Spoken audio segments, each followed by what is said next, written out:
Tá, aqui tá também. Enquanto não funcionar aqui. Nossa. Acho que foi. Fala, pessoal, beleza? Boa noite. Cacá tá ouvindo, Carlos Henrique, o Juliano. Pessoal aqui no Instagram, Evelyn, Renata. Vamos dar um tchauzinho. Você pode ir arrebentando aqui. Pessoal, nós estamos um pouquinho atrasados, aí mais ou menos uns 12 minutos, 9h13, devido a algum problema logístico que nós tivemos. Tudo bem, Renata? Boa noite. Estamos aqui no Instagram, no meu perfil pessoal, e aqui no Facebook, a Dorca chegou também, e o Ítalo. Vamos compartilhar hoje o tema estresse e dieta alimentar. Exato. Quando você fica estressado, o que você come muito? Cara, eu como mais. Como mais. E assim, parece que a compulsividade é maior por coisas mais salgadas, assim, massas ou doces? Tudo, cara. Assim, porque, bom, pelo menos para mim, eu tenho o prazer de comer o doce e comer o salgado, mas assim, nessa questão do estresse, eu acho que o que for daquela que você sai da dieta mesmo, por exemplo, salgadinho, fritura, chocolate, sorvete, bolacha recheada, essas coisas. Então, fica nisso daí. Pessoal, eu quero que vocês comentem aí se o comportamento de vocês, no caso, devido ao estresse, eu vou fazer uma rápida escala aqui, apresentar um artigo bem legal para vocês, e depois, se você quiser assistir na íntegra, né, às vezes você entra, olha um pouquinho, sai, nós vamos disponibilizar para vocês, é uma novidade, que é o canal do FitMind, no YouTube, tá? A live completa vai estar lá no canal lá, provavelmente deixar baixado lá para vocês podem assistir lá. E todos os artigos que o Vitor já comentou também nas lives anteriores, relacionados à depressão, hipertrofia, emagrecimento, o Vitor também na descrição vai colocar os links. Não sei se todos são em inglês, alguns textos são em português. Alguns são em inglês, outros são em português, mas como eu faço um resumo para postagem no Instagram, então eu disponibilizo esse resumo da postagem daí. Beleza, legal. Aqui, ó, o Pedro, o Giancarlo, a Dorca, aqui a Simone, a Andressa, a Raquel. Pessoal, se vocês puderem comentar e ajudar a gente, se o som tá legal, se vocês estão ouvindo perfeitamente, que às vezes eu e o Ítalo estamos conversando aqui e vocês não estão escutando. E aí você que está assistindo no YouTube, depois a live gravada, deixe seu comentário de que cidade você está assistindo, o que te chama a atenção em relação a isso, se você é psicólogo, se você é um personal, se você é um curioso no assunto e quer entender mais, quando você está estressado, sai de uma reunião, enfim. Hoje nós fizemos uma enquete. O que deu a nossa enquete? A minha enquete no meu Instagram deu que as pessoas comem mais, né? Comem muito. Perfeito. E,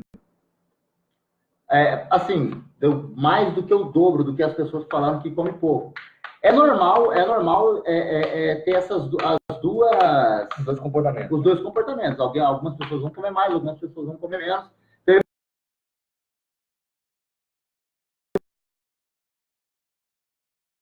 A Renata estava comentando aqui, ó. Eu sempre tenho compulsão, a Renata. E como muito.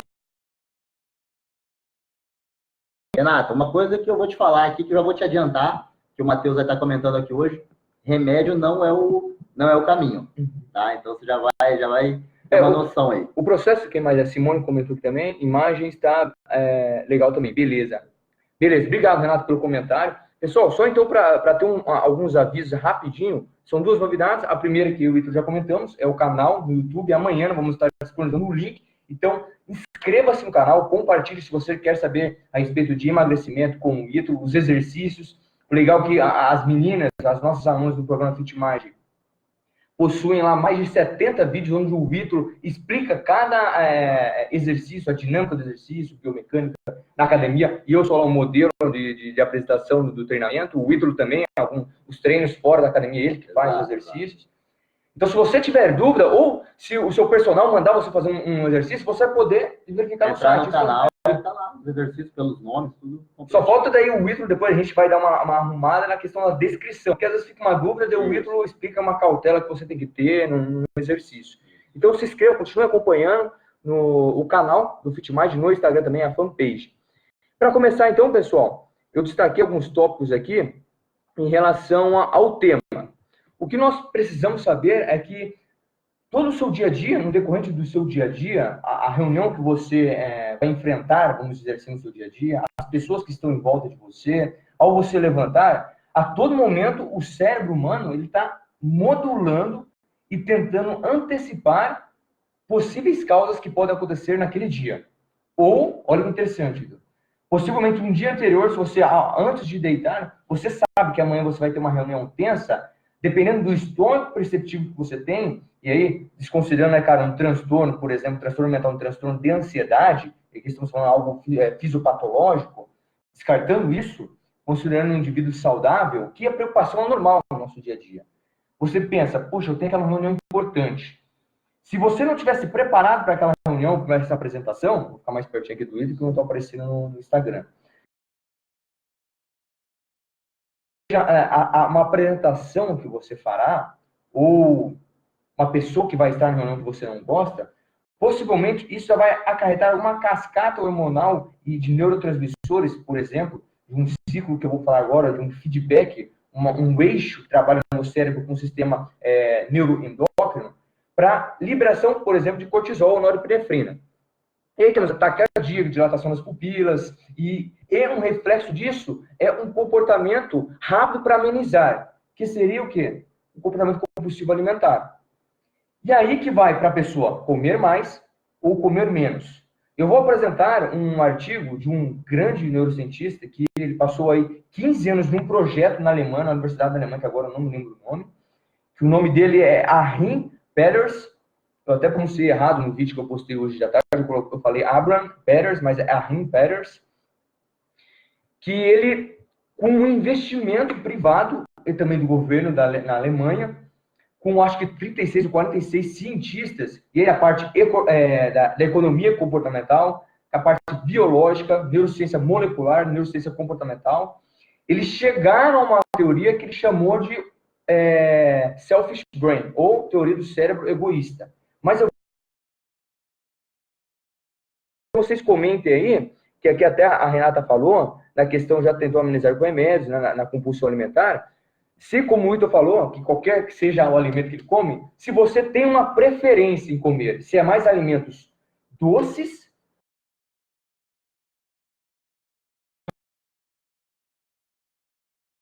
compulsão alimentar, que possivelmente, dependendo aí a longo prazo, como você, entre as pratica esse comportamento, tem esse comportamento, você pode desenvolver algumas doenças, alguns transtornos mentais. Ele está para frente agora. Como? Ele está para frente agora. Agora você tem que vir. Como é que vira aqui? Aqui. Aí, isso é mesmo. Aí. Você, possivelmente, a longo prazo, desenvolverá algum tipo de doença, como algum tipo de transtorno mental, ou também diabetes, no caso, diabetes tipo 2. Exato. Você poderia dar uma introdução do tipo de diabetes? O diabetes, na verdade, diabetes tipo 2, que é desenvolvido por causa da questão da obesidade abdominal, né? Da pessoa, na verdade, tem uma alimentação desregrada, está desenvolvendo obesidade, ela vai desenvolver o diabetes tipo 2. Como que ela vai desenvolver esse diabetes tipo 2? Na verdade, o que acontece? Quando a gente está com a glicose no sangue, a glicose, todo tipo de carboidrato que você come, vira glicose no sangue. Então, quando a glicose está passando pela corrente sanguínea, ela passa pelo pâncreas, e o pâncreas vai liberar o hormônio insulina, que é o hormônio responsável pela cascata de sinalização, onde vai ser translocado a glicose para dentro da célula, para ser utilizada como energia. Essa glicose não pode ficar na corrente sanguínea, não pode ficar alta na corrente sanguínea. Se essa glicose ficar alta na corrente sanguínea, essa hiperglicemia persistente, elevada, desenvolve diabetes.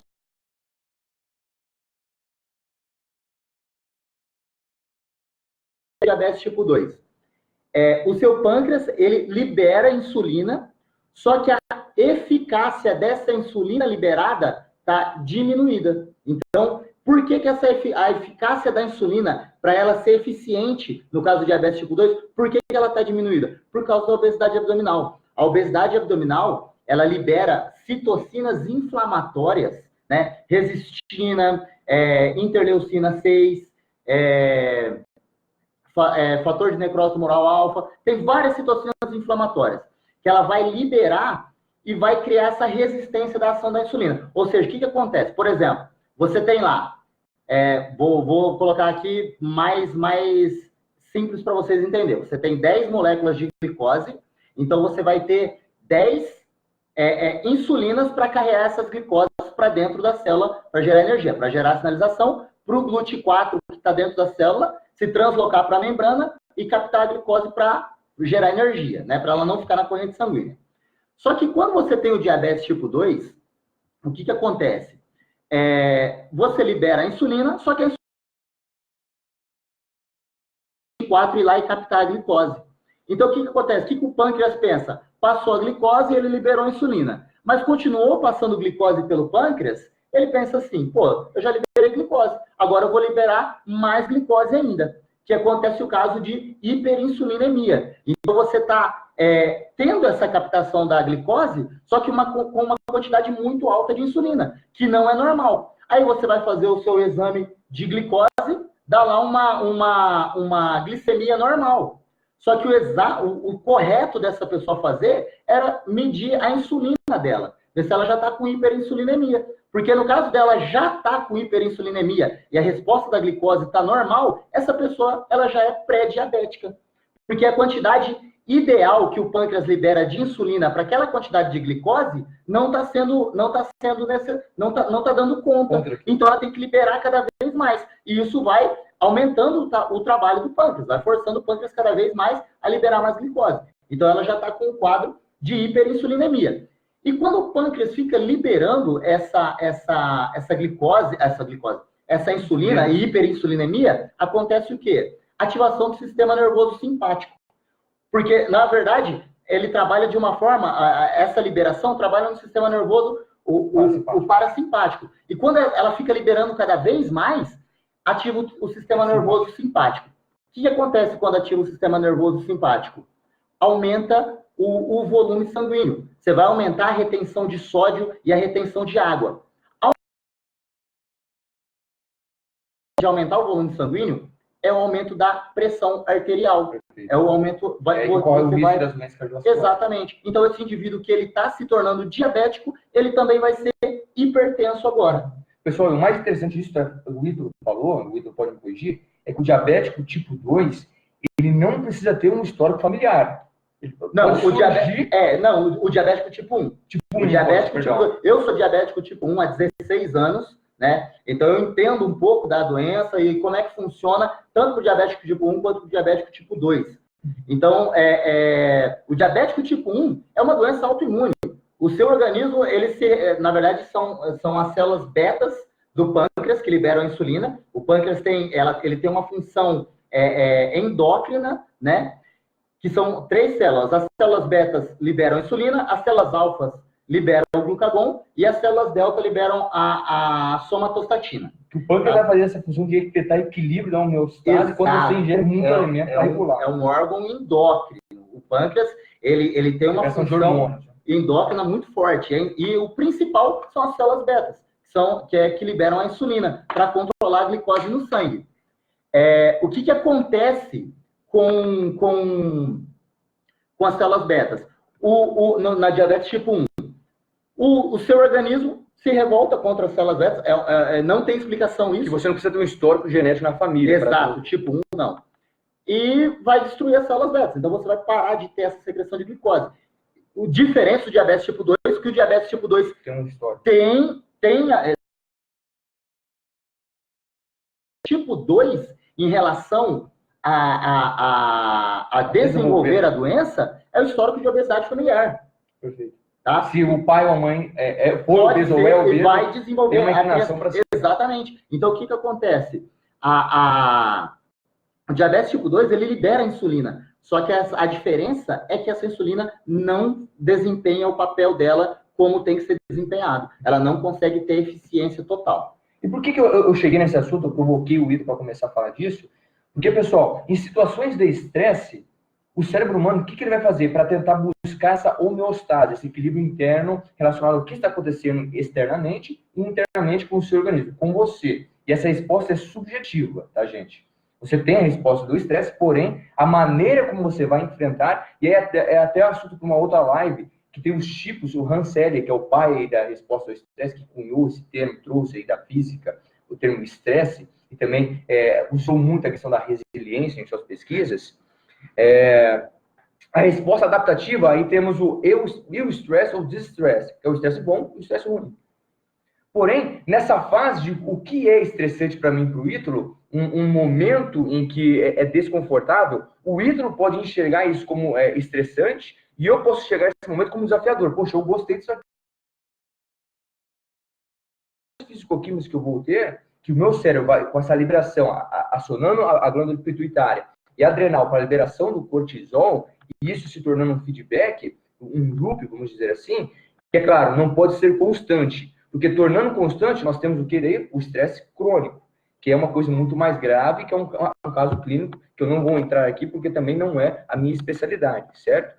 Porém, ao ter essa inclinação maior dessa necessidade de energia, onde o cérebro vai buscar energia? Na glicose e na gordura.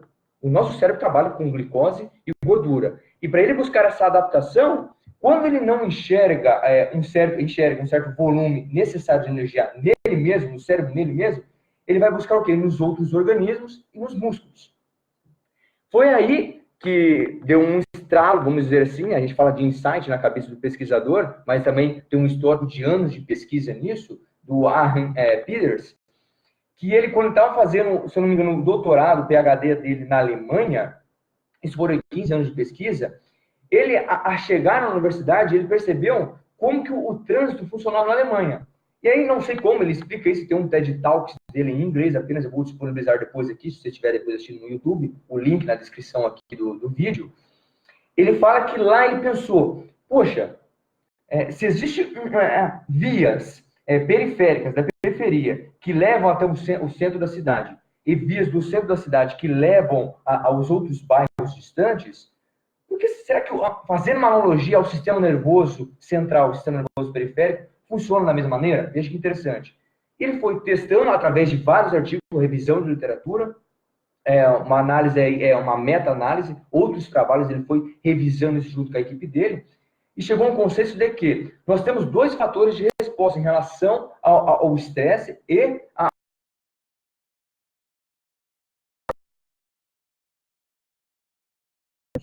Qual seria a hipótese dele em relação ao fazer pessoas comerem mais?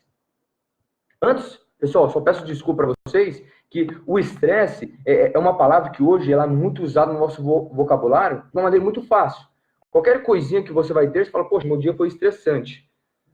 E é isso, no senso comum, teve até não vou dizer mal olhado, mas uma má interpretação de como o estresse é visto. Porque o estresse, ele vou dizer, não sendo crônico, ele é benéfico à saúde mental. Por quê?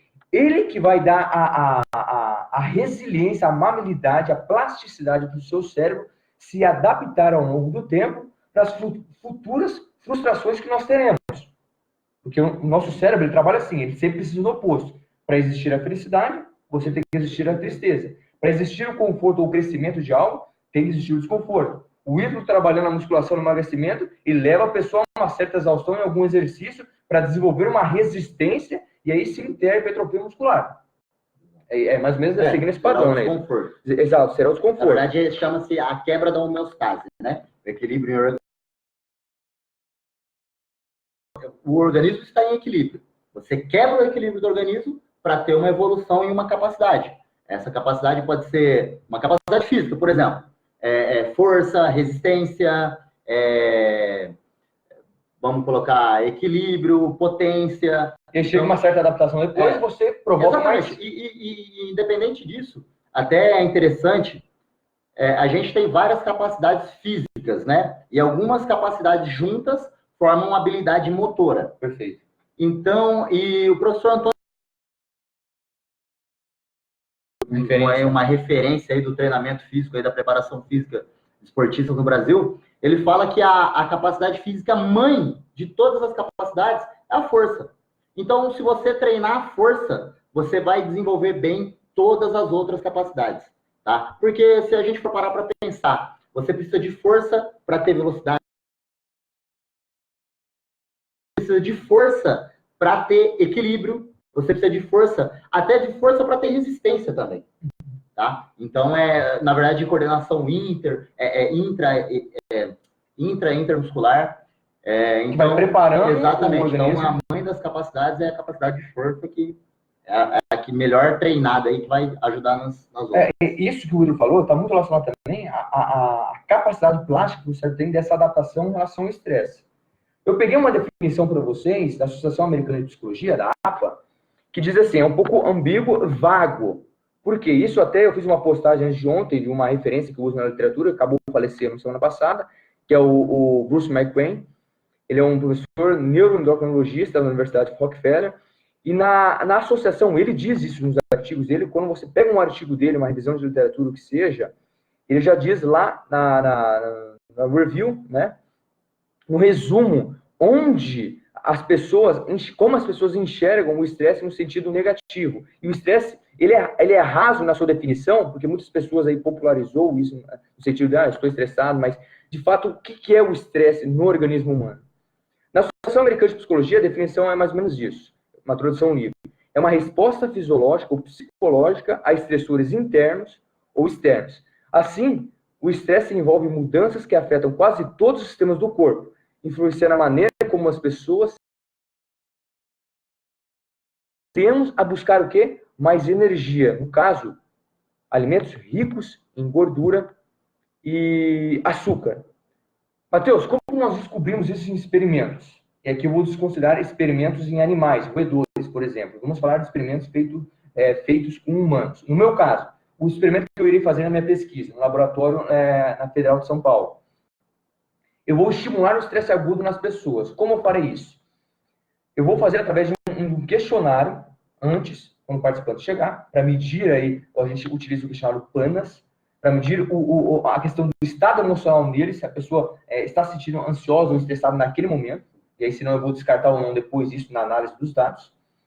Só que durante a tarefa que ele vai fazer de exposição ao estresse agudo, como que eu vou expor ele? Eu vou expor ele a uma apresentação de uma simulação de entrevista de emprego, que hoje um dos maiores medos das pessoas é a fala em público, né? Isso já causa um nervosismo. Se eu pedir para alguém, se nós estivermos aqui numa roda com 20, 50 pessoas, se você falar, possivelmente só de pensar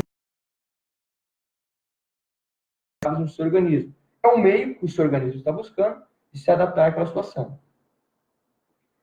Estimulando essa possível entrevista de emprego para a pessoa, que de fato vai ser, em certa medida, estressante, a pessoa depois ela falar uma tarefa de cálculo matemático mentalmente. Ela não usará caneta, não vai escrever nada, papel, nada. A partir do número, se eu não me engano, 1973, ele vai te dar esse número. Imagine você, de frente com dois pesquisadores, uma... Título, calcule agora, a partir do número 1973, pega esse número, menos 7, subtrai a 7. Aí você, rapidamente, vai calcular. Subtrai a 7 de novo, subtrai a 7 de novo. A partir do momento que você errar, você inicia novamente o teste. Isso durante 5 minutos. Hoje, esse teste é um dos... E é claro, fazendo a coleta de cortisol salivar, né, na pessoa. Hoje é o teste mais utilizado para estimulação do estresse agudo e análise de cortisol hoje no estudo neuroendócrino, seja no laboratório, a pesquisa de comportamento social, neuroendócrino, enfim. Pesquisa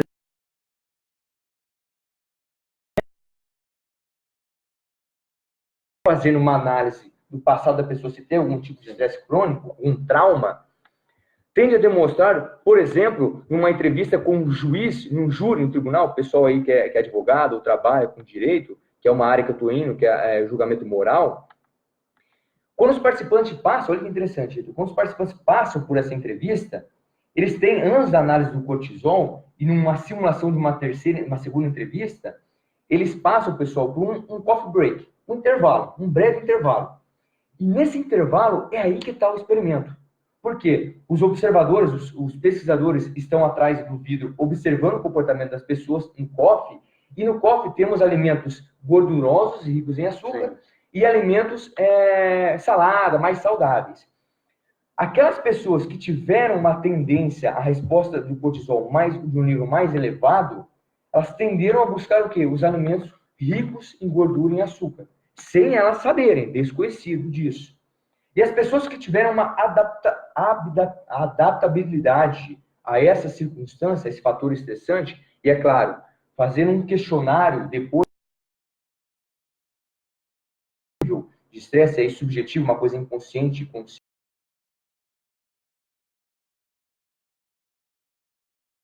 consciente. Ele pode ser, sim, de fato, por exemplo, se você trabalha sentado no computador, escrevendo, fazendo um relatório, e você está ansioso com algo, possivelmente para descontar essa ansiedade e desviar o seu foco, você vai o quê? Eu vou pegar um chocolatinho, eu vou pegar uma barrinha de cereal, eu vou pegar seja um sonho, comer um pão, que na indústria, ele meio que esconde a questão do índice de calorias ou de açúcar nessas barrinhas de cereais, que você sem perceber, você come 2, 3, 4, 5. Isso, querendo ou não, afeta o índice de açúcar de glicose que você está recebendo no seu organismo. Deixa eu ver se tem alguma pergunta aqui. Na verdade, até isso que você citou, Matheus, em relação aos alimentos, e foi mostrada uma pesquisa feita no Fantástico, isso há um tempo atrás já, relacionada a níveis de estresse e a saciedade, com o que você se sacia, o nível de saciedade para diminuir essa questão do estresse. E os alimentos que as pessoas mais recorreram, realmente eram alimentos ricos em gordura e açúcar. Perfeito. Gordura e açúcar. E o principal, aí todo mundo pode dar um beleza. Convidar você, comigo também. Se esse é um dos principais alimentos que vocês comem também. Você pode notar que sorvete, por exemplo, massa, aquele sorvete de pote, ele é rico em gordura saturada e açúcar. Chocolate é a mesma coisa. Então, aí são... E a pessoa come compulsivamente. Exatamente. São os dois aí principais que eles notaram ali, que as pessoas tendem uma fuga alimentar rápida a cair nessa fuga alimentar, exatamente. É porque, como você eleva o seu cérebro, você leva a exaustão de precisar de energia, de compensar isso em algo, e aí quem trabalha muito bem isso é a terapia cognitivo-comportamental, nós pegamos algumas ideias, eu trago isso nessa mentoria com as mulheres, com as nossas alunas, que inclusive vamos abrir a primeira turma agora, 2020. Se você está assistindo pelo Facebook, ou se você está assistindo aí no YouTube, depois gravado, ou você que está assistindo aí no Instagram, eu vou deixar o link, pessoal, na descrição do YouTube, do Facebook, que é R$ 49,90, prescrição de treinamento com o Ítalo, os treinamentos, assessoria no WhatsApp, aulas ao vivo comigo, no Facebook e no YouTube, onde, direcionado para as mulheres, nós vamos compartilhar com vocês conhecimentos e estratégias para controlar esse comportamento compulsivo, treinamentos específicos para o emagrecimento e mudança de comportamento. Interessante, nesses estudos, principalmente estudos epidemiológicos, que são estudos que acompanham um grupo de pessoas a longo prazo, nas mulheres, olha que interessante, eu acredito que tem mais mulheres comentando aqui, a Iris está participando bastante, a Simone também. As mulheres tendem, pessoal, a ter uma resposta mais elevada no nível de cortisol e comportamento compulsivo. Existem inúmeras justificativas aí do porquê, mas um grande fator influenciador é o período pré- e pós-menstrual. Por isso que nos trabalhos científicos é muito difícil de fazer pesquisas com mulheres, devido ao que nós tentarmos fechar aí, tornar o estudo não, entre aspas, contaminado por fatores externos e fatores internos. E o fluxo oscila muito hormonal da mulher. É muito complicado.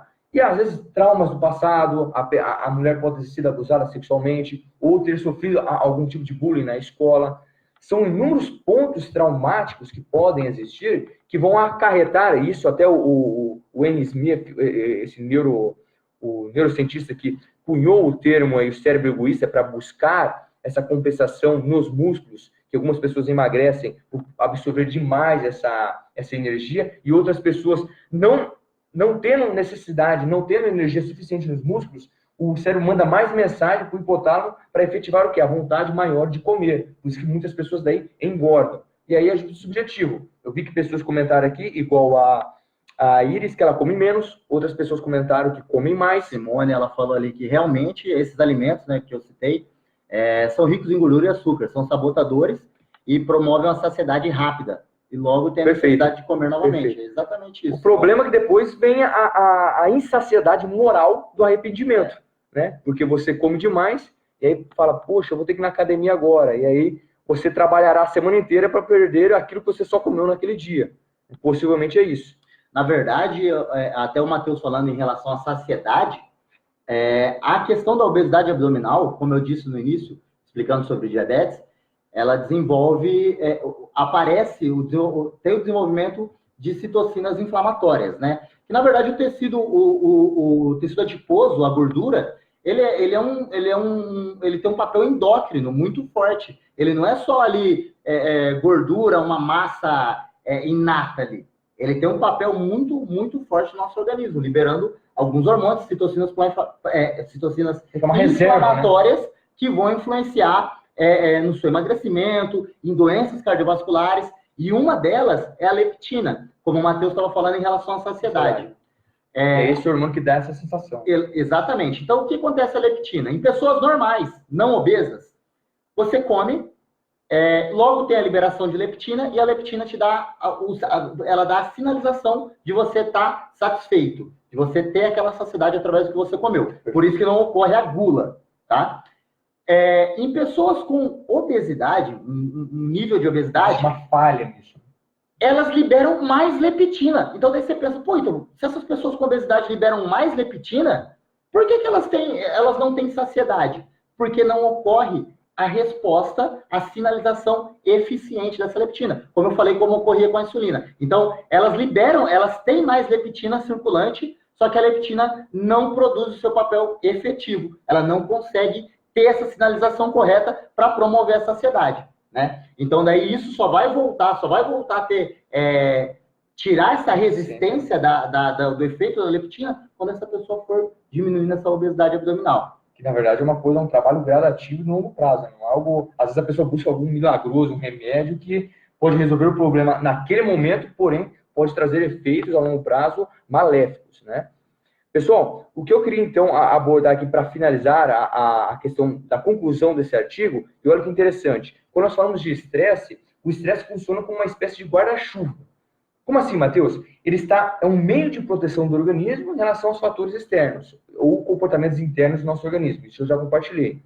Porém, vários fatores podem ser estressantes e muitas vezes é aí que vem a conclusão desse artigo, que depois eu compartilharei, deixarei o link aqui no vídeo no YouTube, depois gravado, se você estiver assistindo, o link está aqui embaixo do artigo, a referência, que nesse estudo epidemiológico a longo prazo, o estresse, ele tem, na vida real, isso não em laboratório, descartando experimentos em laboratório para ter o controle ali fechado, em estudos a longo prazo, na vida real, o estresse tem um impacto muito pequeno.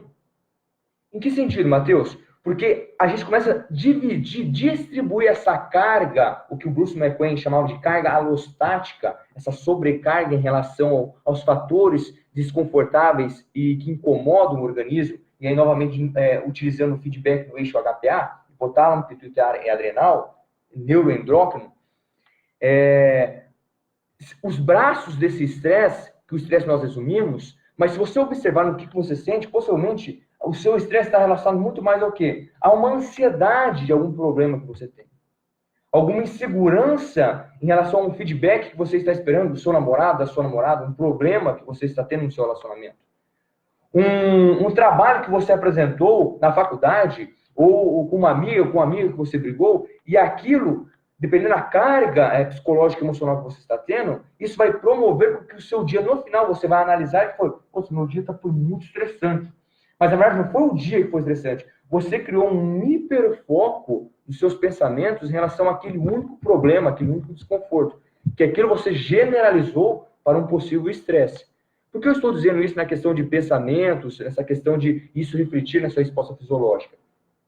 Porque o hipotálamo, pessoal, vamos dizer assim, o principal responsável por acionadores de hormônios e neurotransmissores do nosso organismo, ele possui fibras, e quando eu digo fibras, são axônios, são prolongamentos de uma parte do neurônio, os bracinhos do neurônio que levam à comunicação elétrica.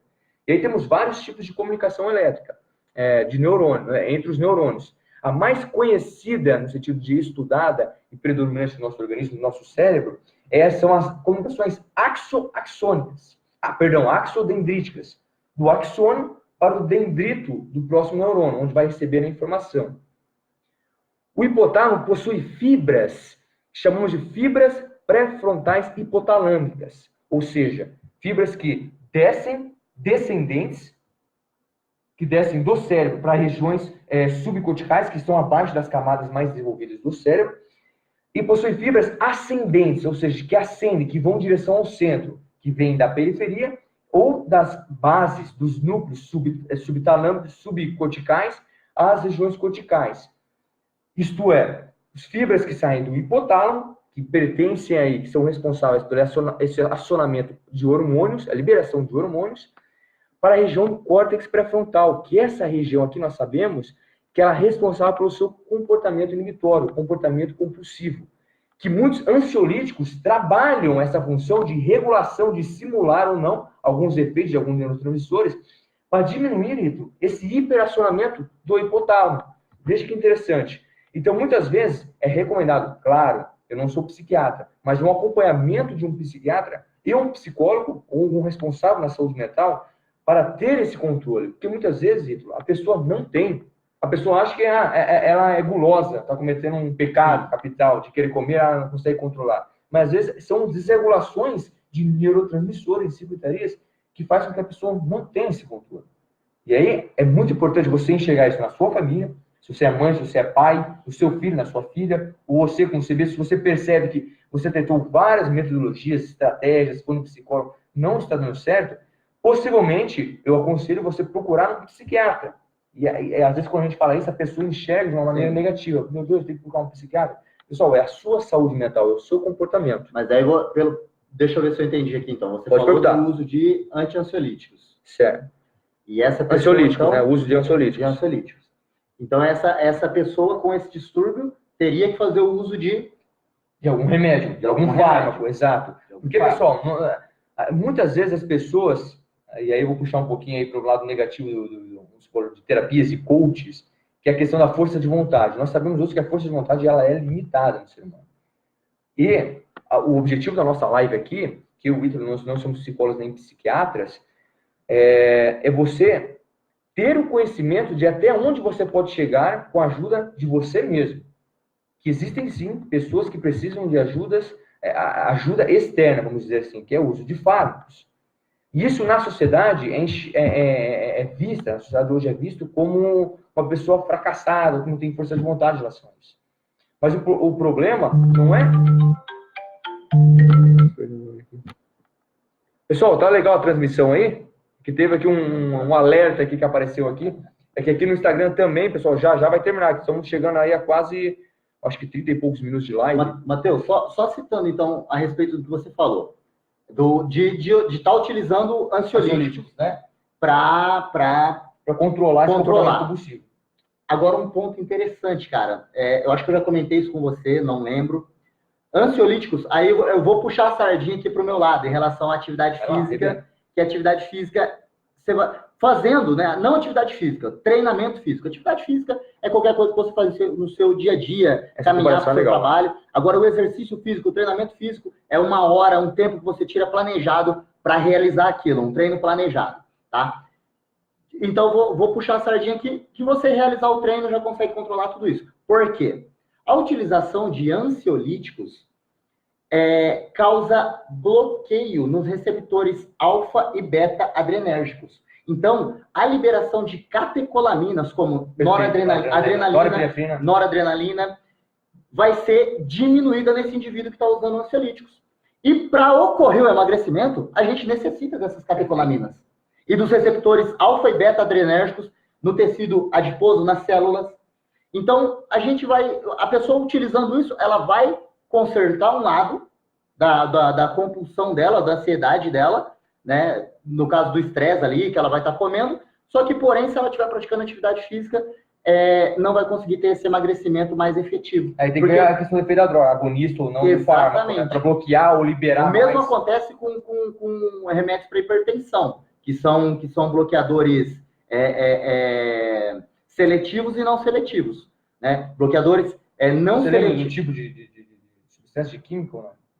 Não vou lembrar agora. Mas, na verdade, os bloqueadores seletivos e não seletivos, a diferença é o seguinte: os bloqueadores seletivos, eles bloqueiam só as células adrenérgicas do coração. Então, vai diminuir a sua pressão arterial só bloqueando as células adrenérgicas do coração. Agora, os não seletivos, eles vão bloquear do coração e das outras células, tecido adiposo, então não vai conseguir ter esse emagrecimento eficiente, né? Pessoas que usam remédio para pressão arterial de bloqueadores não seletivos, vai ter dificuldade em emagrecer. Ansiolíticos, vai ter dificuldade em emagrecer. E muitos estudos mostram que o treinamento físico por si só, exercício físico programado por si só, consegue ter esse controle da ansiedade, da compulsividade, melhora a relação dos hormônios liberados pelo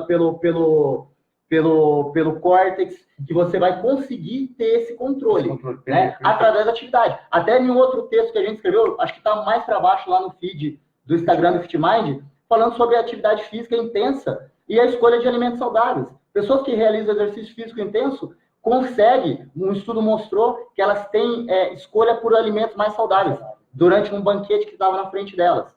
É importante que tu falar isso, porque se você for um psiquiatra, um psicólogo, a condução de um fármaco, ela é nunca associada isoladamente. Porque o objetivo deles não é buscar a dependência do paciente no fármaco, mas tirar essa superdependência em relação a essa capacidade que ele não tem, ter uma ajuda de um fármaco, porém associado com uma prática de uma atividade física. E aí, não somente na musculação, pode ser uma natação, um vôlei, para que a pessoa não se torne dependente do fármaco, mas sim ter uma autonomia em relação a essas decisões que o Ítalo acabou de falar, que está relacionado ao córtex pré-frontal, que essa atividade ela é muito mais acionada para inibir essa hiperativação dessas duas regiões, que é a amígdala e o hipotálamo, que elas vão conversar entre si para ter ou não o acionamento de certos hormônios e neurotransmissores específicos que vai causar o comportamento compulsivo. Pessoal, já estamos chegando aí em 40 minutos de live. Para finalizar, Matheus, quais seriam algumas dicas que podemos aplicar aí? Até o Arim Peters compartilha no artigo dele, eu trouxe aqui para vocês, que vocês podem utilizar no dia a dia. E essas dicas, pessoal, nós vamos compartilhar na primeira turma do FitMind, tá? Então aí, mulheres que querem buscar um emagrecimento e mudar hábitos, comportamentos, controle de ansiedade, falaremos aí também de tristeza, falaremos sobre carreira, que isso interfere muito. Muitas mulheres deixam de praticar atividade física, os homens também, focado muito na carreira e desconta na alimentação, isso também acaba se tornando, a longo prazo, maléfico para a saúde da pessoa, saúde mental e saúde física. Quais seriam algumas dicas? Por exemplo, eu não sei onde você trabalha no escritório, verificar se existem alimentos saudáveis na cozinha. Possivelmente deve ter uma cozinha onde você trabalha. Na academia, lá tem a cozinha dos personagens, onde vocês compartilham lá um alimento de vocês. Aí no seu consultório, no seu escritório também deve ter. Se não tiver, você procura levar alimentos como, por exemplo, frutas. Nozes, eu escrevi aqui, vou compartilhar. Quem tiver interesse depois, manda mensagem para mim. Nozes, amêndoas, frutas secas, por exemplo, figos. Ou talvez aqui, ele até compartilhou barras de cereais. E aqui é importante dizer que não existiu o exagero, né, pessoal? Eu compartilho sempre na viagem que nós fomos no final do ano, eu gosto de fazer mix de frutas secas ou de amêndoas. Aí, uva passa, nozes, amêndoas, castanha do caju, castanha do Pará, que são, assim, quebra-galhos numa situação mais que você não tem recurso de comer. Essa questão do exagero é até engraçada, né? Hoje a gente vê muitos alimentos diets e lights, né? No mercado. São um migué psicológico, né? Não. Os diets, tem alguns diets que são bons. Mas não adianta você comer o diet e comer em excesso. Então, não adianta você comer o diet em excesso. Se você quer comer o diet em excesso... Às vezes o cara comeu 10 bainhas diet e começava a comprar um laca. Come o normal, fracionado. O prazer seria muito melhor. Você não tem... Não que você não possa comer o chocolate normal, as coisas normais, buscar só o light, que são caríssimos também, né? A alimentação diet, light, na verdade, os diets e lights industrializados, porque uma dieta alimentar programada sai mais barato do que a alimentação que você faz desregrada. Isso é importante frisar para vocês. Ah, eu vou no nutricionista, vou ter que comprar alimento caro para fazer. Então, por fora de tudo. Se você nunca foi no nutricionista, acho que você deveria ir para entender um pouco mais. Até há um tempo atrás, eu li um estudo relacionado que pessoas que vão ao nutricionista e começam a fazer a dieta, o dinheiro que elas economizam com alimento, elas conseguem pagar o nutricionista a volta do nutricionista normal e ainda sobra mais dinheiro na dieta, tá? Então, você começa a olhar mais a questão do rótulo do alimento, a qualidade do alimento, o que ele está comendo. Pessoal, outra dica que ele dá, é claro, ele não é nutricionista, mas uma dica que ele vai sugerindo para facilitar aí a alimentação e evitar o comportamento compulsivo alimentar, eu vou compartilhar com vocês depois, a questão, por exemplo, das nozes. Ela é rica em ômega 3, que isso é benéfico, o ômega 3 é muito bom para as células nervosas, os neurônios. E uma dica também é a quebra, a fração das refeições que você pratica. Ele sugere lá em torno de 5, 6 pequenas refeições espalhadas ao longo do dia para ajudar a manter um nível de energia constante no organismo e no cérebro humano. E dependendo ainda da reunião que você tiver, isso é uma dica minha, tá? Eu que faço isso nas aulas, às vezes eu passo o dia, sábado e domingo o dia inteiro dando aula, então, termino o dia, eu estou cansado, né? A exaustão psicológica e emocional está lá em cima. Eu levo uma barrinha de um chocolate da marca Linha, por exemplo, ou Dark, né? Sem açúcar, que isso vai até que dar uma sensação de prazer por comer um doce e não muito calórico, como se fosse uma barrinha de Laca ou Oreo, que seja, né? E para fechar, pessoal, ele diz que sempre beber muita água. Eu estou bebendo em torno de 2,5 litros a 3 litros por dia, né? E evitar aí a fuga nos alimentos em líquidos, como refrigerantes e outros tipos de bebida. O café, por exemplo, eu sou apaixonado de café, mas as pessoas não tomam café com açúcar, né? Comem açúcar com café, né? Porque querem sentir o gostinho doce. O café é bom com açúcar porque você sente o gosto, mas aí você quer sentir o açúcar, não o gosto do café. Exato. O café, ele... Você toma café com açúcar? Não, eu tomo café... Na verdade, o café eu tomo sem açúcar, Prefiro café sem açúcar. Vocês, pessoal, vocês preferem café, refrigerante? Não sei como é que tá aí. Pessoal, então é isso. A novidade então seria amanhã, vamos disponibilizar o canal no YouTube do FitMind e o link por R$ 49,90 durante 30 dias, acompanhamento do Ítalo, o meu acompanhamento. Se você tiver interesse de entender mais, mande um direct para o Ítalo ou para mim ou lá no Instagram do perfil do FitMind, que nós vamos mandar o link para vocês, tá bom? A Fran gosta de café com açúcar. Gosta muito de café com açúcar, Fran? Não. Ela toma muito lá? O Glauco, você que gosta de café sem açúcar e no aeroporto. Eu sei que o Glauco gosta. A Mari gosta de Mari, você gosta de café com açúcar, sem açúcar, adoçante. A Priscila também, Priscila, você gosta de café, chá. A Dani entrou aqui no Facebook também. Ô Glauco, você gosta de café no aeroporto porque é baratinho? Como é que é? Forte amargo. Forte amargo, exatamente. É das minhas então, prefiro assim também. Vamos ver aqui a Dani, nutricionista, excelente. Parabéns, obrigado. Larissa ali, café sem açúcar e forte de preferência, exato. Bom, Andressa, legal. Show, pessoal. Então é isso. Beleza? Sem açúcar, a Mari mandou aqui sem açúcar. Então você que está vendo depois desse vídeo no YouTube, a descrição e a referência dos artigos citados aqui na live, tá? Vou prescrever aqui embaixo. Vou deixar o perfil também no Instagram do FitMind. Você que acompanhou também tiver interesse, as mulheres que te acompanharam, começa dia 3 de fevereiro, uma segunda-feira, a primeira turma de 2020. Tá, pessoal? Se você quer buscar emagrecimento e entender um pouquinho mais sobre ansiedade, controle da ansiedade, mudança de comportamento, mudança de hábitos, aulas ao vivo com o Ítalo e comigo. Isso. Show? Valeu, pessoal. Obrigadão aí, viu? Tchau, gente.